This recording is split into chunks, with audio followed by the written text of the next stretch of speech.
오늘 우리에게 주시는 하나님의 말씀은 요한복음 12장 20절에서 26절까지의 말씀입니다. 한 절씩 교독하겠습니다.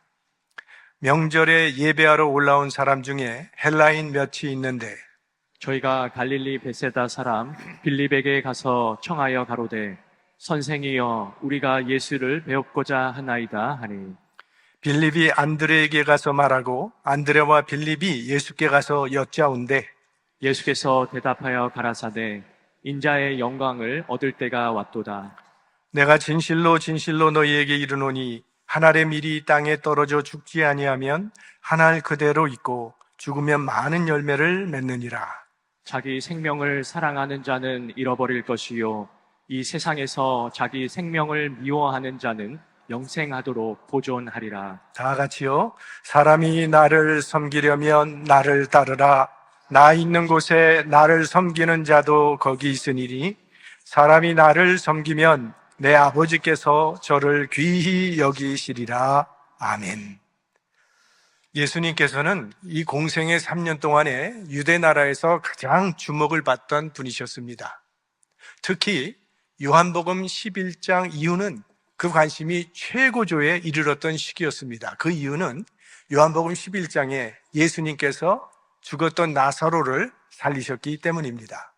이 기적은 한두 사람이 목격한 것이 아니라 베다니의 마을에 살고 있는 온 동네 사람들이 목격한 그런 사건이었기 때문에 이 소문이 유대나라 전역으로 퍼져가면서 예수님에 관한 관심과 경외심이 최고조에 이르게 되었습니다. 아니 죽어서 무덤에 들어가 있던 사람을 그대로 붕대에 감겨 있는 채로 살려내셨으니 예수님을 향한 사람들의 시선은 그저 경이로움 그 자체였습니다. 오늘 본문은 바로 그런 시기 유대인의 명절인 6월절에 예루살렘에서 있었던 일입니다. 이제 절기를 맞이해서 많은 사람들이 예루살렘에 모였는데 그 모든 사람들의 관심은 예수님께 쏠려 있었습니다. 당시 예수님은 그 나라에서 가장 주목받던 인물이셨고 또 가장 권위 있는 사람이었습니다. 그래서 예수님께서 나귀를 타시고 예루살렘에 들어오셨더니 그때 군중들이 대대적으로 주님을 환영하면서 예수님을 왕이라고까지 불렀습니다. 오늘 본문이 20절부터 시작되지만 그 전에 13절 말씀을 보면 종려나무 가지를 가지고 맞으러 나아가 위치되 호산나 찬송하리로다 주의 이름으로 오시는 이 곧 이스라엘의 왕이시여 하더라. 다음 주일이 종려주일입니다. 예수님께서 예루살렘에 입성하신 그 날을 기념하는 주일인데 그때 군중들이 종려나무 가지를 흔들면서 예수님을 맞이했기 때문에 종려주일이라고 하는 그런 이름이 붙여지게 되었죠. 예수님을 반대하던 바리새인들조차도 예수님을 향한 사람들의 관심을 인정할 수밖에 없었습니다. 오늘 바로 직전에 19절 말씀을 보면 바리새인들이 서로 말하되 볼지어다 너희 하는 일이 쓸데없다. 보라 온 세상이 저를 좇는도다. 바리새인들은 어떻게 하든지 예수를 제거하려고 했지만 오히려 그 예수 그리스도의 영향력이 점점 더 커져가는 것을 보며 탄식하는 그런 말을 한 것입니다. 그만큼 예수님의 권위가 절정에 다다랐습니다. 이 권위라고 하는 단어를 사전에서 찾아보면 남을 지휘하거나 통솔하여 따르게 하는 힘, 또 일정한 분야에서 사회적으로 인정을 받고 영향력을 끼칠 수 있는 위신, 이렇게 나와 있습니다. 그러니까 권위는 지위로부터 그저 단순히 나오는 그런 게 아니라 자기의 역할을 충실하게 감당할 때 생기는 것이 권위라는 거예요. 어떤 학생이 성실하게 공부를 했습니다. 그래서 학술대에서 1등을 했다면 그 학생은 학생의 권위를 인정받게 됩니다. 홀로 남은 어머니가 남의 일, 가정부 일을 해주면서 5남매를 다 대학을 졸업하게 했다면 그분은 어머니로서의 권위가 있는 것입니다. 의사가 열심히 공부하고 연구를 해서 암을 정복할 수 있는 치료 방법을 개발했다면 그 사람은 의사로서의 권위를 갖게 됩니다. 교사에게는 교사의 권위가 필요하고 정치가에게는 정치가의 권위가 있어야 하고 목사는 목사의 권위가 있어야 하고 교인은 교인의 권위가 있어야 합니다. 국가도 교회도 권위가 있어야 합니다. 그렇다면 어떤 교회가 권위 있는 교회라고 생각하십니까? 저는 이렇게 대답하고 싶습니다. 교회의 본질적 사명을 실천해 나가는 교회가 권위 있는 교회지요. 교회의 본질적 사명은 복음을 전파해서 구원받는 사람이 날마다 더해지게 하고 그 구원받은 성도들이 또 다른 사람들을 구원의 길로 인도하는 증인의 삶을 살아가도록 세워가는 것이죠. 권위란 말을 또 이렇게 정의해 볼 수도 있겠습니다. 하나님께서 맡겨주신 자리에서 삶과 인격을 통해 나타나는 영향력. 그렇다면 권위는 누구에게나 필요한 것입니다. 만약 나라의 법관이 권위를 잃어버리면 사회가 무질서가 되어버릴 것이고 대통령이나 고위 관리들이 권위를 잃어버리게 되면 부정부패가 판을 치게 됩니다. 그러니까 권위를 상실하면 가정도 파괴되고 사회도 흔들리고 교회도 혼란에 빠지게 됩니다. 그러므로 우리는 각각 맡겨진 자리에서 권위를 지켜야 합니다. 근데 여기서 우리가 한 가지 구분해야 할 것이 있는데 권위와 권위주의는 전혀 다릅니다. 권위주의란 권위의 본질이 없으면서 자기 지위나 힘을 가지고 권위를 누리려는 태도를 말하는 거죠. 예수님께서 사람들에게 말씀을 가르치셨더니 사람들의 반응이 어떻게 나타나는가 하면 마태복음 7장 보면 이는 그 가르치시는 것이 권위 있는 자와 같고 그들의 서기관들과 같지 아니함일러라. 서기관들과 같지 않다고 했는데 그렇다면 그 당시 서기관에게는 권위가 없었단 말일까요? 율법 지식으로는요, 이 서기관들이 최고의 권위를 가지고 있던 사람이었습니다. 그럼에도 사람들이 서기관들의 권위를 인정하지 않았다는 거예요. 오히려 율법 학교도 다니지 못한 예수님의 말씀을 듣고 그분의 권위를 인정했습니다. 왜 그랬을까요? 서기관들은 율법의 정신에서 떠나 있었고 권위주의에 빠져 있었다는 것을 민중들도 알고 있었기 때문이죠. 그러니까 진정한 권위는 대중들이 인정해 주는 것이고 권위주의는 자신만이 인정하는 권위입니다. 아마 우리가 잘 알고 있는 이야기일 거라고 생각을 하는데 학부모님들이 훈장 선생님에게 학생들을 가르치느라 얼마나 수고가 많으십니까 하면서 맛있는 꿀을 선물로 드렸습니다. 그런데 훈장은 이 꿀을 혼자만 먹으려고 벽장에 숨겨놓고 학생들 공부할 때 몰래 꺼내서 먹었습니다. 그러다가 학생들에게 들키니까 이건 아이들이 먹으면 죽는 것이라고 말을 했어요. 학생들이 그걸 모르겠습니까? 어느 날 훈장 선생님이 외출을 하게 됐습니다. 밖에 나간 틈을 타서 이 학생 아이들이 벽장에 감춰놨던 꿀을 다 나눠 먹고 어떻게 할까 궁리를 하다가 훈장님이 가장 아끼는 벼루를 깨뜨려 버렸습니다. 훈장님이 돌아와서 노발대발하면서 어떤 고얀 놈이 이렇게 했느냐고 물었더니 학생들이 대답을 하는데 훈장님, 저희들이 놀다가 실수로 훈장님이 그렇게 아끼던 벼루를 깨뜨렸어요. 그래서 죽고 싶어서 벽장에 있는 그거 꺼내다가 우리가 다 나눠 먹고 이제 죽기를 기다리고 있는 겁니다. 라는 거예요. 예수님께서 벙어리 된 자를 고쳐주셨습니다. 그 자리에 있던 사람들이 그 광경을 보고 예수님의 신적 능력을 인정했고 이분은 메시아라고 그렇게 생각을 했습니다. 그들 가운데는 서기관들도 있었습니다. 그들도 그런 모습을 보면서 예수님의 신적 능력을 깨달았을 겁니다. 이건 하나님의 능력이 아니면 있을 수 없는 일이라고 알았습니다. 그렇다면 그들도 예수님을 메시아로 고백했어야 합니다. 그러나 그들에게는 자신의 권위를 지키는 것이 더 중요했어요. 권위주의자가 되면 그렇게 되는 겁니다. 진리보다 자기 권위를 더 우선시하게 되고 자기 권위를 지키기 위해서 진리까지도 부인하게 됩니다. 그래서 예수님의 권위를 무너뜨리는 말을 하죠. 저가 귀신의 왕 바울세불에 힘입어서 귀신을 쫓아내는 것이라고 그렇게 비난을 합니다. 왜 권위는 좋은 것인데 권위주의는 나쁜 것일까요? 권위는 다른 사람을 유익하게 하는 겁니다. 그러나 권위주의자는 나 자신만을 유익하게 하기 때문입니다. 다시 본문으로 돌아가서 이 사건이 일어난 시기는 백성들 가운데 예수 그리스도의 인기가 최고 절정에 이르렀을 때고, 동시에 종교 지도자들은 어떻게 하든지 예수를 죽이겠다는 마음을 확실하게 다짐하던 그런 아슬아슬한 시기에 일어났던 일입니다. 헬라 사람 몇 명이 예수님을 만나러 찾아왔습니다.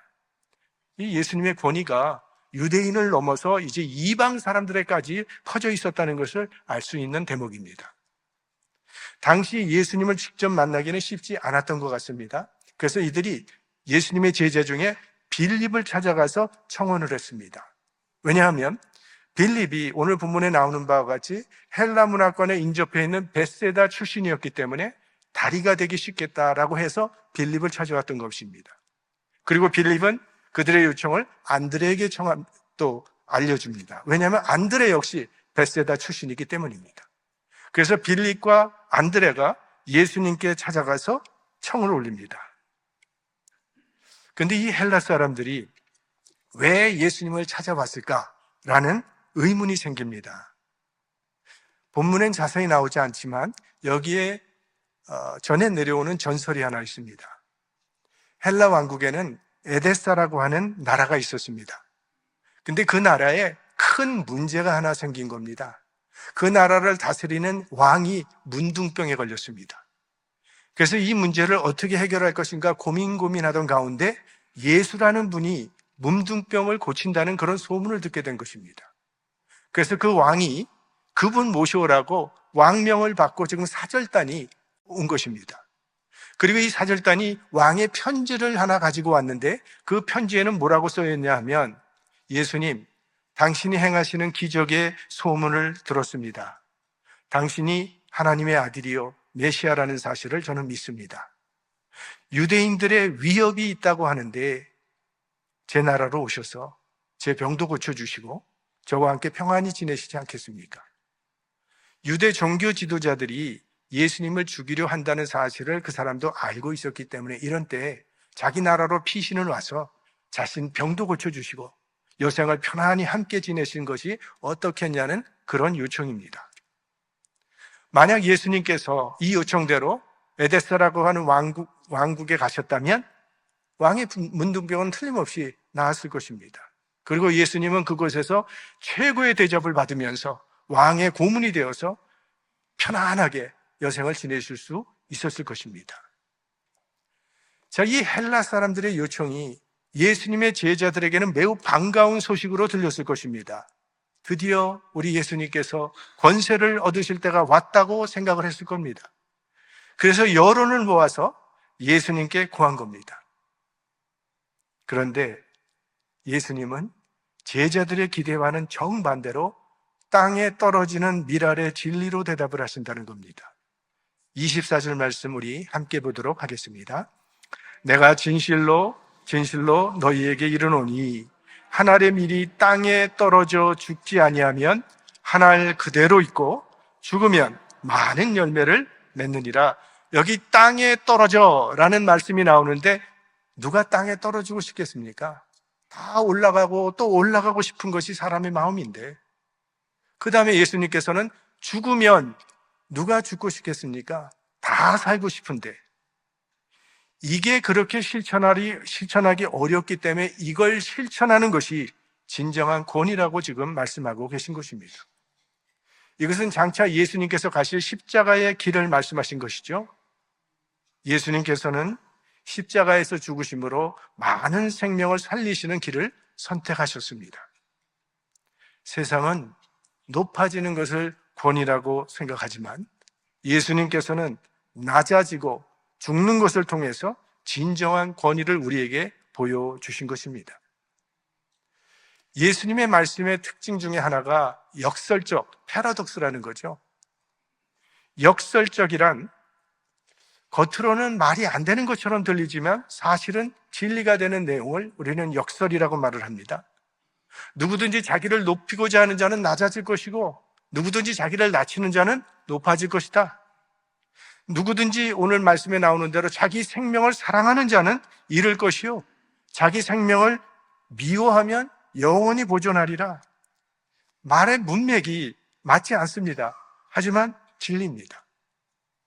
죽으면 산다는 이 말씀도 문맥상 맞지 않습니다. 죽었는데 어떻게 삽니까? 하지만 우리가 살고 있는 이 생태계의 원리는 죽어야 사는 구조로 되어 있습니다. 한쪽이 죽어야 다른 한쪽이 살도록 되어 있습니다. 우리 교회에도 나무가 얼마나 많습니까? 다니다 보면 참 나무들이 많이 있는데 그 나무가 에덴 동산에서부터 지금까지 있는 나무는 하나도 없다는 겁니다. 다 죽어야 그 죽은 자리에서 새로운 생명이 태어나게 되는 것이죠. 사슴들이 너무 많아졌어요. 사슴을 살리기 위해서 다른 식물들이 죽었기 때문이죠. 그래서 죽어야 열매가 맺히는 원리를 말씀하시는 것입니다. 그건 공동체의 원리도 똑같이 적용이 됩니다. 어떤 기업이 힘들어서 쓰러져 가고 있을 때 그 기업을 살리기 위해서는 누군가는 그 기업을 위해서 희생해야지. 나라를 살리고자 한다면 누군가는 나라를 위하여 희생하는 사람이 있어야 합니다. 그래서 대한민국에서 가장 존경받는 인물을 찾으라 그러면 늘 넘버1으로 나오는 분이 이순신 장군이시죠. 희생했기 때문에 그분은 권위 있는 분으로 존경받고 있는 거죠. 교회도 누군가 교회를 위하여 수고하고 희생하는 사람이 있어야 교회다운 교회가 될 수 있습니다. 오늘 우리가 이렇게 편안하게 예배당에 와서 예배 드릴 수 있게 된 것은 누군가는 이 교회를 위해서 물질을 드렸고 시간을 드렸고 누군가는 희생하며 묵묵히 이 교회를 섬기며 세워왔기 때문이죠. 그들의 헌신이 지금 우리가 누리는 열매입니다. 지금도 그렇게 수고하고 희생하시는 분들이 있기 때문에 계속 교회가 유지되고 있는 겁니다. 하나님 백성의 권위는요, 목소리의 크기에 있는 것이 아니에요. 땅에 떨어져 죽는 미랄이 되는데 있다는 겁니다. 예수님처럼 낮아지는 그 삶의 무게에 거기서부터 권위가 나오는 거죠. 씨는 땅에 묻히고 밟혀야 싹이 나고 꽃이 피며 열매가 맺히게 됩니다. 난 묻히기 싫다고 자꾸 고개를 쳐들고 올라가려고 하면 열매는 맺을 수 없습니다. 열매를 맺고 싶다면 고개를 숙이시고 땅 속에 들어가 묻혀야 합니다. 이름도 없이 빛도 없이 묻혀야 합니다. 그래서 예수님께서는 주님을 따르는 첫 번째 조건이 자기를 부인하는 것이다 라고 말씀하셨죠. 우리 마태복음 16장 24절 말씀 함께 보겠습니다. 아무든지 나를 따라오려거든 자기를 부인하고 자기 십자가를 지고 나를 좇을 것이니라. 신앙생활은 얼마나 자기를 부인하고 죽이는가에 따라 열매가 달라지게 되어 있습니다. 갓난아기가 엄마 뱃속에서 세상에 나오면 제일 먼저 하는 것이 탯줄을 끊어버리는 거죠. 그래야 새로운 생명이 시작되니까. 신앙생활도 마찬가지입니다. 끊어야 할 것은 끊어 버려야 합니다. 세상에 붙은 욕심들, 물질에 대한 과도한 집착, 명예에 대한 욕심, 정욕, 게으름, 죄의 습관 이런 것들 다 끊어버려야 우리 속에 예수 그리스도가 살아 역사하시는 거죠. 그런데 무엇보다도 가장 우리가 버리기 힘들지만 버려야 하는 것은 자기 자신을 버려야 합니다. 내 자존심, 고집, 교만 이게 죽어야 하나님의 의가 살아납니다. 자기를 부인하지 못하는 사람이요 교회 직분 맡게 되면 자기 드러내게 됩니다. 자기를 부인할 수 있는 능력이 있어야 예수 그리스도의 제자가 될 수 있습니다. 십자가를 앞에 두신 예수님께서는 겟세마네 동산에서 고민하시며 기도하셨습니다. 이때 예수님의 고민은 다른 길을 선택하실 수도 있었기 때문에 고민하셨던 것입니다. 예수님께서 십자가에 달리셨을 때 가장 많은 사람들이 외쳤던 소리가 십자가에서 내려오라. 십자가에서 내려오라. 그러면 믿겠노랍니다. 예수님은 십자가에서 내려오실 수 있는 능력이 있었기 때문에 더 고통스러웠던 거죠.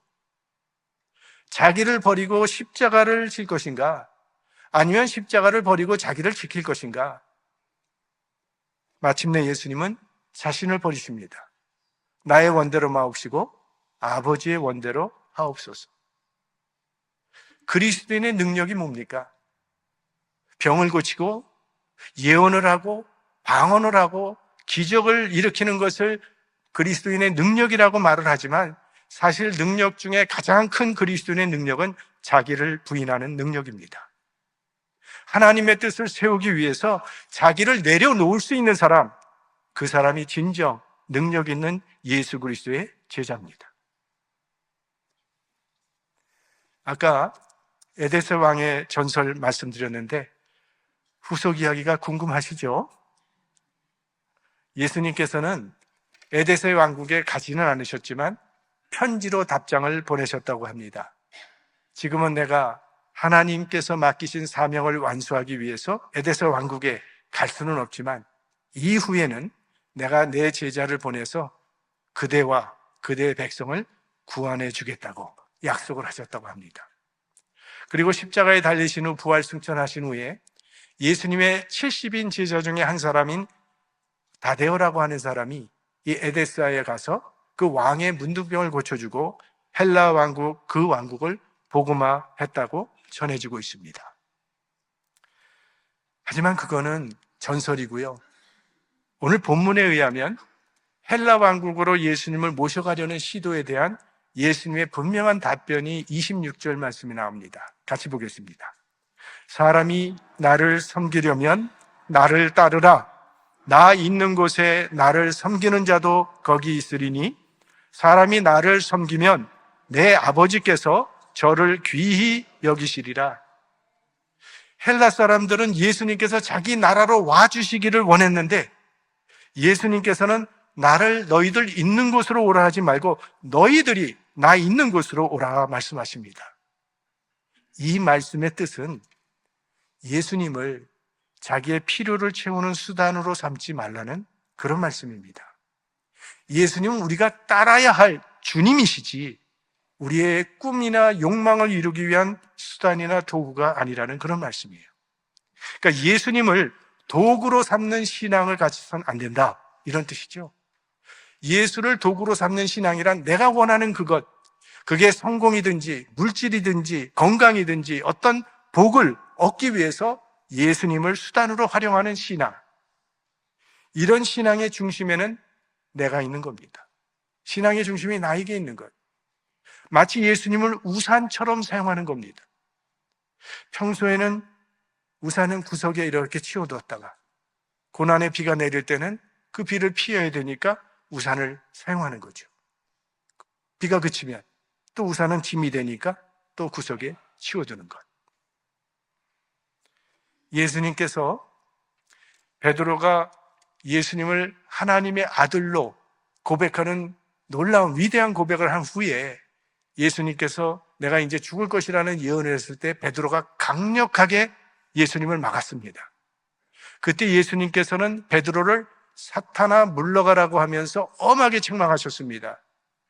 왜냐하면 베드로의 속마음을 예수님은 아셨기 때문입니다.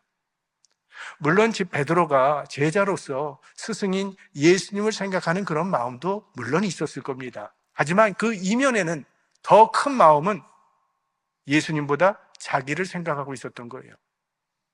베드로는 예수님의 수제자로 이제 예수님께서 왕이 되시면 예수님의 보좌 옆에 앉을 것을 계속 3년 동안 꿈꾸고 있었는데, 아니 예수님이 십자가에 돌아가시고 말면 모든 게 숲으로 돌아갈 테니까 주여 그리하지 마옵소서 막았던 거예요. 그러니까 베드로는 예수님보다 자신의 꿈을 더 소중하게 생각했던 것이고 예수님을 어떻게 보면 자기 꿈을 이루는 도구로 생각하고 있었던 것이죠. 그런데 예수님께서는 그 제자들의 기대와는 전혀 다른 십자가의 길을 가시면서 너희도 나를 따르라고 말씀하신 겁니다. 내가 가는 길에 너희도 동행하라 하시는 거예요. 나를 너희 있는 곳으로 끌어가려고 하지 말고 너희가 내 길을 따라오라는 겁니다. 그러니까 예수님을 따르는 신앙이란 주님의 뜻에 나의 뜻을 굴복시키고 맞춰가는 신앙, 예수님의 뜻을 나의 뜻으로 삼는 신앙, 마치 이삭을 바친 아브라함처럼 그 신앙의 중심에 하나님, 예수 그리스도가 있는 신앙. 하늘의 밀이 땅에 떨어져 죽으면 많은 열매를 맺는다고 하신 예수님께서는 십자가에 달려 죽으셨습니다. 그로 말미암아 오늘날 수많은 구원의 열매가 맺히게 되었습니다. 우리도 그 열매죠. 그러니까 예수님의 가장 큰 권위는 하늘의 밀이 떨어져 죽은 십자가 위에서 나타난 거죠. 인류를 구원하시기 위해 땅에 떨어질 때 비로소 메시아의 권위가 가장 명확하게 드러난 것입니다. 오늘날 기독교가 이처럼 확산될 수 있었던 것은 예수님처럼 땅에 떨어져 썩어진 수많은 밀알들이 있었기 때문입니다. 한국의 양화진에 가면 조선에 복음을 전하기 위해서 왔다가 생을 마친 외국인 선교사님들, 또 그들의 가족들이 안장되어 있습니다. 그들은 먼 서양 땅에서 조선으로 건너와서 조선 땅에 하늘의 밀알처럼 떨어져 죽었습니다. 그랬더니 그들이 죽었던 그 자리에 학교가 세워지고 병원이 세워지고 성경이 번역되었습니다. 그리고 그 씨앗이 자라더니 한국교회가 세워졌고 수많은 사람들이 복음을 듣고 구원받게 되었습니다. 하늘의 밀이 땅에 떨어져 죽었더니 민족을 살리는 열매로 이어진 것입니다.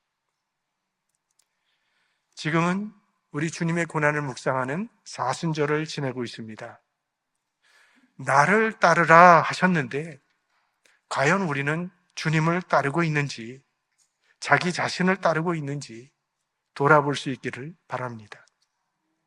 예수님께서는 하나님의 나라를 위해서 땅에 떨어져 죽는 하늘의 밀알이 되셨습니다. 그리고 우리들도 그 길로 부르고 계십니다. 너희들도 나 있는 곳으로 오라 하십니다. 세상은 높은 곳을 바라보며 높은 곳에 올라가 군림하는 자에게 권위가 있다고 말을 하는데 하나님 나라의 원리는 다르다는 것을 우리 주님께서 보여주셨죠. 자기를 부인하고 기꺼이 땅에 떨어지는 밀알로 살아갈 때 하나님 백성의 권위가 주어지는 것입니다. 우리가 진정 우리 주님처럼 땅에 떨어져 죽는 하늘의 밀알이 된다면 우리의 가정이 살게 될 것이고 우리의 이웃도 살게 될 것이고 우리의 교회도 살고 이 세상도 살게 될 줄로 믿습니다. 여러분 모두 우리 주님을 본받는 권위 있는 그리스도인들이 되시기를 주님의 이름으로 축원합니다.